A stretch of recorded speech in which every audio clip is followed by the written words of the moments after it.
Praise the lord. దేవునికి మహిమ కలుగును గాక. అందరూ బాగున్నారా? ఈరోజు దేవుడు మనకిచ్చిన వాగ్దానము రండి కలిసి ధ్యానించుకుందాం. యెషయా గ్రంథము 55వ అధ్యాయము 8వ వచనము. నా తలంపులు మీ తలంపుల వంటివి కావు, మీ త్రోవలు నా త్రోవల వంటివి కావు. ఇదే యెహోవా వాక్కు. ఆకాశములు భూమికి పైన ఎంత ఎత్తుగా ఉన్నవో, మీ మార్గముల కంటే నా మార్గములు, మీ తలంపుల కంటే నా తలంపులు అంత ఎత్తుగా ఉన్నవి.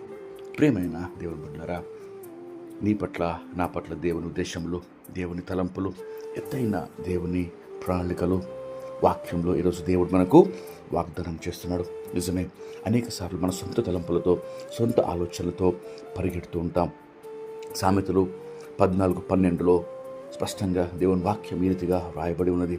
ఒకరిని ఎదుట సరి అయినదిగా కనబడు మార్గము కలదు, కానీ అది తుదకు మరణానికి, నాశనానికి దారితీయను. నిజమే, మన సొంత ఆలోచనలు, సొంత తలంపులు, మనము తీసుకునే నిర్ణయాలు అవి సరైనవి కాకపోవచ్చు.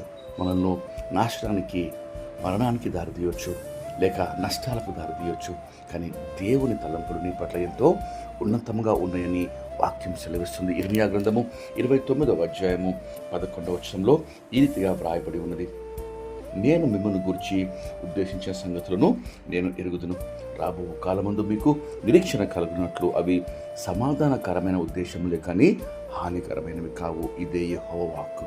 నిజమే, దేవుని తలంపుల కొరకు, దేవుని ఉద్దేశాల కొరకు, నీ పట్ల దేవుని ఆలోచనలు, దేవుని యొక్క గొప్ప ప్రణాళిక కొరకు మనము కనిపెట్టినప్పుడు దేవుడు తన ఆలోచన, తన ప్రణాళిక నీ జీవితంలో నెరవేర్చి నిన్ను గొప్పగా తనకు మహిమాకరంగా సమాధానము, సంతోషము, నెమ్మది గల వ్యక్తిగా చేసి అనేకులకు ఆశీర్వాదకరంగా మార్చగలడు. ఈ వాగ్దానం పొందుకుంటే రండి కలిసి ప్రార్థన చేసుకుందాం.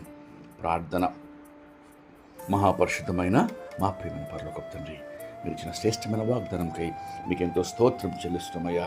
ప్రభా, నా తలంపులు మీ తలంపుల వంటివి కావు, మీ త్రోవలు నా త్రోవలు వంటివి కావు అని మీరు వాక్యంలో సెలవిస్తారు. ఆకాశము కంట ఉన్నతముగా ప్రభా మాపై మీ తలంపులు ఉన్నాయి ప్రభా. కాబట్టి మీకు ఎంతో స్తోత్రం చెల్లిస్తున్నాం దేవా. మీ తలంపులు ఎరుగుటకు, మీ ఆలోచనలు మా పట్ల మేము తెలుసుకుంటకు మాకు జ్ఞాన హృదయము దయచేయమని వేడుకొంచున్నాం దేవా. తల వంచి మీ ప్రణాళికకు మేము లోబడి మీ ఉద్దేశం నెరవేర్చుటకు తండ్రి మాకు మీ కృప అనుగ్రహించమని వేడుకొంచు. దినమంతటి కావాల్సిన కృప, కాపుదల, భద్రత, ప్రార్థనలు ఏకీపించడానికి బిడ్డలందరికీ అనుగ్రహించమని యేసుక్రీస్తు నామములో వేడుకొంచి ప్రార్థిస్తున్నాం తండ్రి. ఆమేన్. దేవుడు మనం దీవించును గాక.